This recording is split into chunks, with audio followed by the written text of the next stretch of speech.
1 2 3 ને 4 અને પહોળાઈ ગણાવી 1 2 3 ને 4 4 કુલ ગણવી 1 2 3 4 5 6 7 8 9 10 11 12 13 14 15 ને 16 4 નો વર્ગ 16 થાય.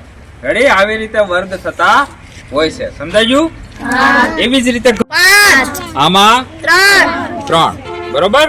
તો આ બધા આકારો છે એ ત્રિપરિમાણીય આકારો. ગમે એટલી લાંબી કરો તો એ અનંત સુધી હોય. બરોબર? શૂન્યનું અસ્તિત્વ આવ્યું. શૂન્યનું અસ્તિત્વ એટલે કોઈ પણ એક બિંદુને શૂન્ય કીધો. જમણી બાજુ સંખ્યાઓ વધતી જાય. એ જ રીતે ડાબી બાજુએ -1 -2 -3 -4 એમ અનંત સુધી ક્રમશઃ જવાબદાર કોણ છે? આ શૂન્ય ને એક ની વચ્ચે પણ અસંખ્ય સંખ્યાઓ છે જેને સાતમા વાળા આપણે સમય સંખ્યાઓ ઘન કહેવાય. કેવો કહેવાય? હમણાં આપણે x અક્ષ ને y અક્ષ ની વાત કરી હતી, ખબર છે? ત્રિપરિમાણીય એટલે શું? કે જેને લંબાઈ હોય, પહોળાઈ હોય, ઊંચાઈ હોય.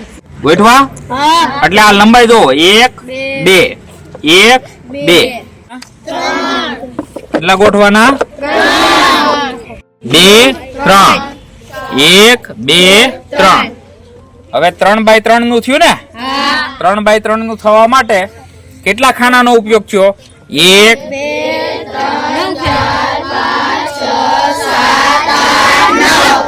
3 નો વર્ગ. 3 નો વર્ગ કેટલો આવ્યો? 9. બાજુઓ સમાન છે. આમાં લંબાઈ, પહોળાઈ અને ઊંચાઈ સમાન. શું છે? પિરામિડ. આની ઉપર આમ રાખી દઈએ. થઈ ગયું ને? સરસ. ગોલક. શું નામ છે? આ બધા જે આકારો છે એ 3 ડાયમેન્શન છે. કેવા છે? કેટલા ખૂણા છે? જોવો જી.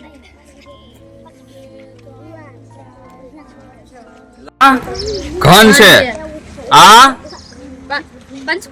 પંચકોણ.